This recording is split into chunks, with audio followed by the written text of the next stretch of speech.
Continuando entonces con nuestros ejercicios para la clase de hoy, vamos a plantear ahora el 7.62, que dice lo siguiente: balance de energía para un proceso de dos componentes. Una corriente de líquido que contiene 60% por peso de etano y 40% por peso de N-butano se calentará de 150 a 200 Kelvin a una presión de 5 bar. Calcule la entrada de calor necesaria por kilogramo de la mezcla, despreciando los posibles cambios de energía cinética y potencial, utilizando los datos de entalpía tabulados para, en este caso, el etano y el N-butano, y suponiendo que, y esto es bastante importante recalcar, las entalpías de los componentes de la mezcla son las mismas que la de los componentes puros. Vamos a ver qué se refiere a eso ahora cuando planteemos nuestro diagrama de flujo. Entonces, lo que tendríamos ahora sería un intercambiador de calor donde tenemos una sola corriente de entrada y tenemos también una sola corriente de salida. La corriente de entrada que tiene 60% de etano y 40% de butano, ambos en peso, ¿verdad? ¿Qué es lo que me dice el problema? La temperatura 1 de esta corriente, digamos la temperatura del flujo de entrada, que sería esto sería el flujo de salida. Entonces la temperatura T1 es de 150 Kelvin. Entonces tenemos que esto es 150 Kelvin y esto queremos calentar a una temperatura de 200 Kelvin. Entonces la temperatura de salida que tenemos acá va a ser igual a 200 Kelvin. Y lo que podemos notar es que el proceso es simplemente un calentamiento. Entonces, si hay un calentamiento, no hay forma que tampoco las composiciones o la masa de lo que tengamos inicialmente varíe, ¿verdad? Entonces, lo que está entrando a nivel de masa va a estar saliendo con las mismas condiciones y con las mismas fracciones, que serían en este caso el 60% de etano y el 40% de butano. Entonces, se entiende eso, ¿verdad? Que en este caso no hay ningún proceso de separación en este caso, o de, por ejemplo, no es una destilación en donde a partir de una concentración inicial que yo tenga, luego de pasar por esa columna separamos corrientes que tengan fracciones más ricas o no ricas en ciertas condiciones. Es simplemente un proceso de calentamiento en donde toda la masa de etano y toda la masa de butano que tenga en la corriente de entrada se va a calentar simplemente de 150 hasta 200. Y la presión de esto es de 5 bar. La pregunta específicamente es calcular la cantidad de entrada de calor de vuelta. Entonces tenemos que esto es la entrada de calor, que en este caso va a ser de vuelta nuestra incógnita. Y me pide la entrada de calor por kilogramo de la mezcla. Entonces, la base de cálculo que yo necesito entonces colocar acá sería el valor de 1 kilogramo, y este 1 kilogramo ustedes ya pueden colocar la unidad de medida que desean acá. Puede ser 1 kilogramo por segundo, por minuto, por hora, ya es indistinto. Entonces, lo único que el problema me pide que considere es la cantidad de energía de entrada por kilogramo que yo tenga de mezcla. Bueno, entonces algo que también dijimos que tenemos que aclarar es el tema de las entalpías. Fíjense que ahora mismo yo voy a tener ahora en la entrada, voy a tener una H1 de etano y debería tener una H1 de butano. Asimismo acá voy a tener una H1, H2 de etano y voy a tener una H2 de butano. Estas son las entalpías correspondientes a cada una de las sustancias, tanto etano como butano, pero considerando a esas sustancias como sustancias puras. Entonces lo que me dice el problema es que la energía en forma de la entalpía o la variación de entalpía que tenemos, digamos, lo que sería la entrada, es sencillamente la sumatoria de el producto M por H de cada uno de los componentes y digamos que yo tenga en este caso. ¿Está? O sea que es como simplemente considerar que si yo tengo esa mezcla, dentro de esa mezcla, tanto el etano como el butano se comportan de manera independiente, como que estén separados. El problema es que en realidad no ocurre eso, ¿verdad? Cuando yo estoy mezclando, en este caso, las sustancias, existen ciertas propiedades de mezcla que se tienen que considerar para que justamente esas propiedades sean estimadas de manera correcta, cosa que ahora mismo nosotros no estamos haciendo porque no es, digamos, el objetivo de lo que es nuestra materia. Entonces, hacemos esa pequeña suposición de la independencia, en este caso, de cada uno de esos componentes y simplemente aclarando, esa suposición es válida siempre y cuando esos componentes tengan características químicas similares, lo cual es algo que en este caso también se está dando. Entonces tampoco vamos a estar perdiendo mucha información justamente al hacer esto. ¿Está? Bueno, completando entonces nuestro diagrama de flujo, acá a la salida tenemos de vuelta entonces un flujo también de 1 kilogramo, por ejemplo, por segundo. Entonces el resto de las demás variables ya están completamente especificadas. Continuamos y planteamos brevemente nuestro análisis de grado de libertad. Entonces el análisis de grado de libertad me dice que tengo una sola incógnita, que es en este caso el calor de entrada, menos una sola ecuación que es solamente el balance de energía. Entonces no tengo problema a la hora de resolver esto. Si a alguien se le ocurre, también es válido incluir justamente cada una de estas entalpías que tenemos acá como incógnitas. Si bien a alguien se le puede ocurrir, yo no sé inicialmente cuántos son los valores de entalpía de entrada y salida para cada uno de los componentes, eso me daría la posibilidad de introducir 4 incógnitas adicionales a mi problema acá. Entonces sería 5 esto, ¿verdad? ¿Cuál sería el problema con eso? El problema con eso es que para introducir esas 4 incógnitas tengo que restarle de vuelta esas 4 ecuaciones o esas 4 condiciones o especificaciones adicionales, ¿verdad? Entonces, cada una de esas especificaciones va a ser la temperatura de 150 y en este caso la presión de 5 que tenemos, pero para cada uno de esos componentes. Entonces, sería un trabajo mucho más largo, digamos, expresar generalmente el análisis de grado de libertad considerando también los valores de entalpía como incógnitas.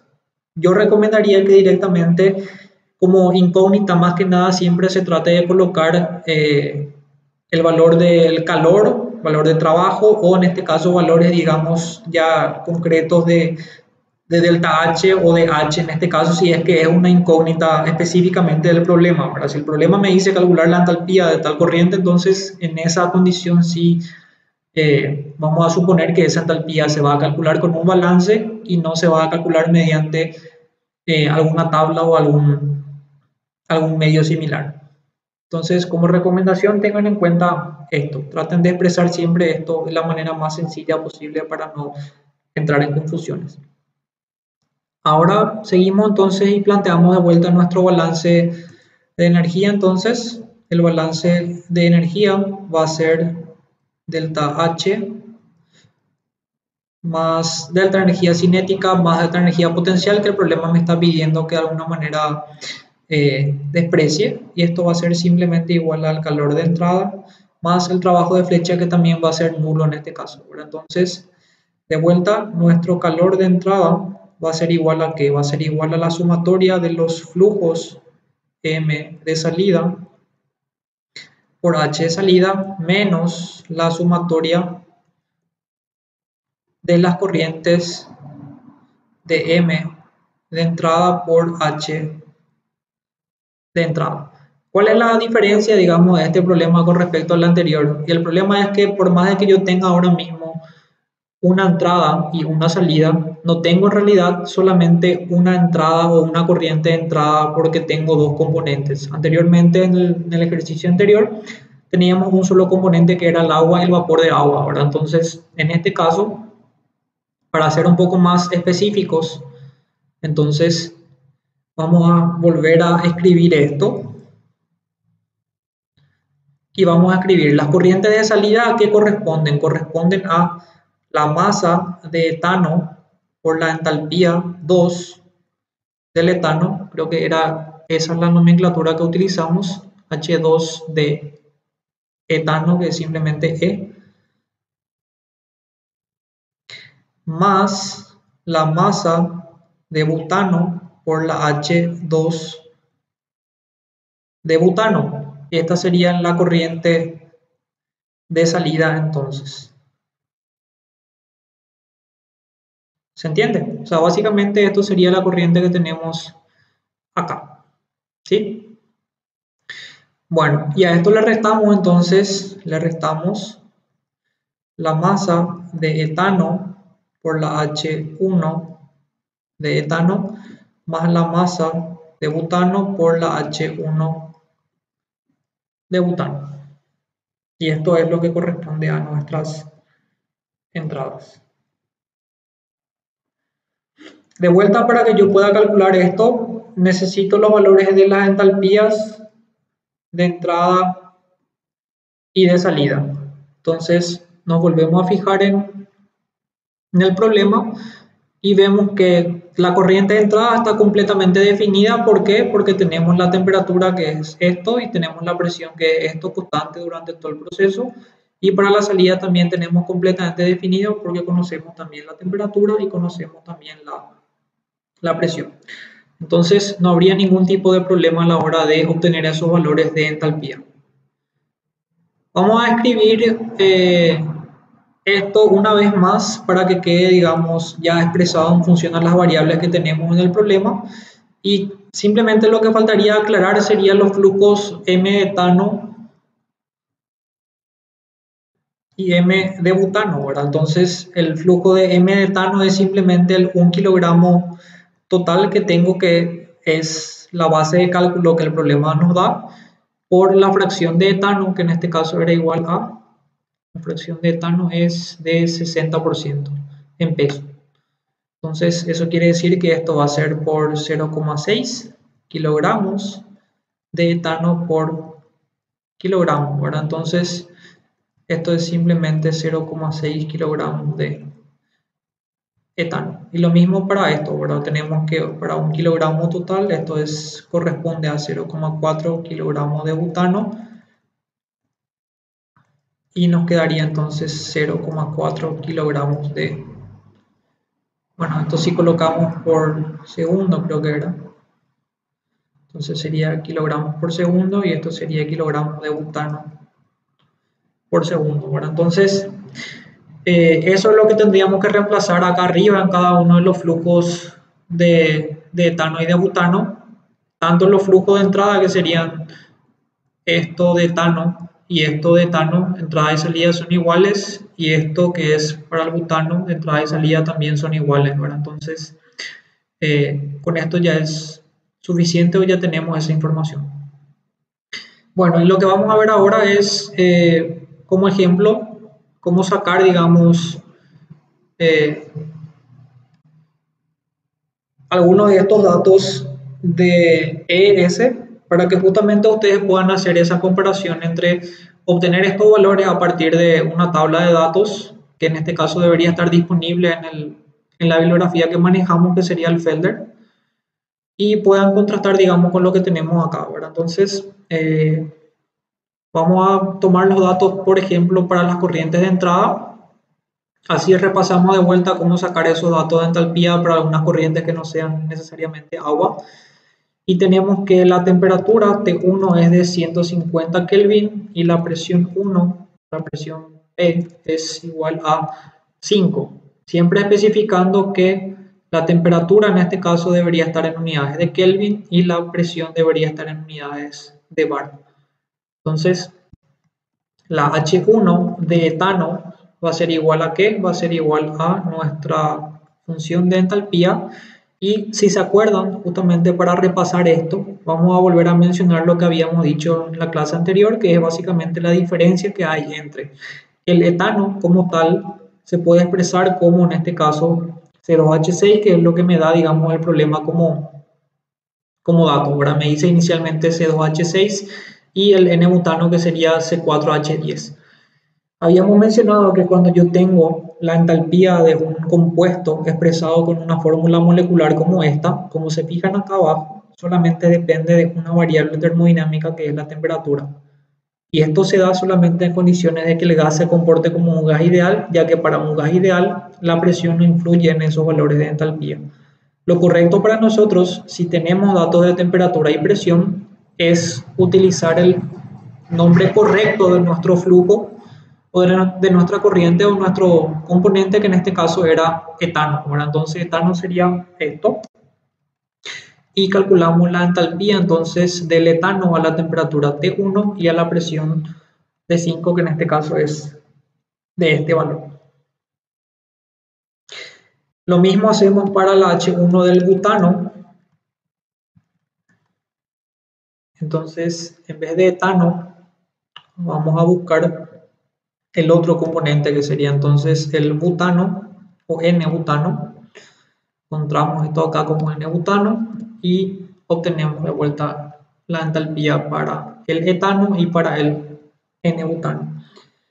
Algo que sí les pediría que verifiquen justamente con este problema son estos valores de entalpía que tenemos acá. Se van a fijar que si es que sacan a partir de alguna tabla, como por ejemplo del Felder, estos valores de H1 y H1 de etano y H1 de butano, probablemente no sea igual a los valores que ustedes encuentren en tabla. Primeramente pueden ver que, por ejemplo, acá los valores de entalpía son negativos. Entonces, la pregunta sería si esos valores están mal leyendo estos valores de ES o están mal esos valores de la tabla que están leyendo ustedes, o cuál es el problema. Y el problema es en realidad ninguno. El problema es que no estamos comprendiendo bien la manera en que estamos obteniendo esta información.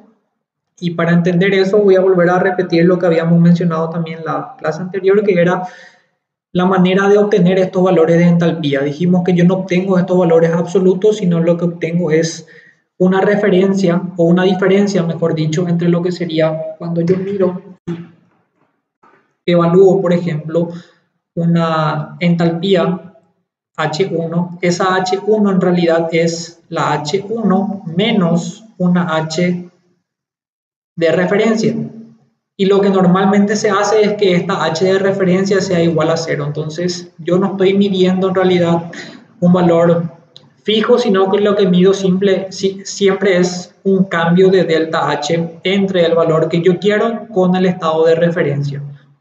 Entonces, ¿qué pasa si es que el libro del Felder utiliza una referencia, en este caso, que no sea 0? El valor o la diferencia entre H1 menos esta referencia va a ser diferente de H1. ¿Qué pasa si ES a la hora de hacer esos cálculos para ese delta H1 considera que esta H de referencia, bueno, digamos que en este caso para el libro el libro considera que es 0, entonces el H1 va a ser directamente igual a esto. Pero ¿qué pasa si es que el ES internamente tiene cargada una referencia distinta para el cálculo justamente de esa variación de entalpía? Entonces, en esa condición, este delta H1 va a ser diferente de esto, pero eso no quiere decir que va a estar mal, sino simplemente quiere decir que la referencia que estamos utilizando es diferente para eso. ¿Está? Entonces, lo que quiero decir es que si calculan esto mismo ahora, pues, si calculamos los H1 y calculamos el H2 del etano y el H2 del butano para la temperatura 2, que era de 200, lo que sí deberían poder verificar es esto. La diferencia entre la H1 del butano y la H2 del butano debería ser la misma que la que ustedes van a leer, digamos, con los valores de tabla del Felder. Y lo mismo van a hacer con la variación de entalpía para el etano. La diferencia entre la H2 La H1 en este caso va a ser la misma que la que ustedes van a leer en este caso a partir de las tablas de datos del Felder. ¿Está?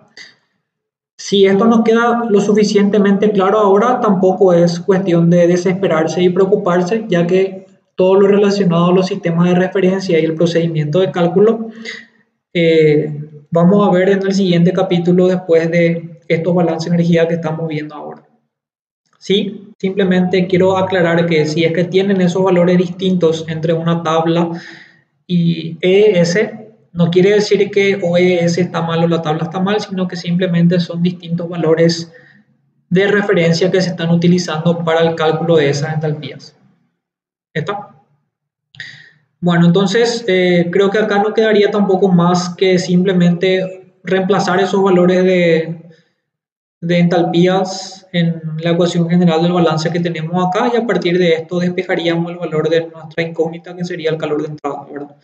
De igual manera, se espera que si yo coloco el valor del codo de entrada de esta manera, ustedes puedan verificar que ese valor es positivo. ¿Está? Bueno, dejamos este problema acá y continuamos ahora el último en un siguiente video.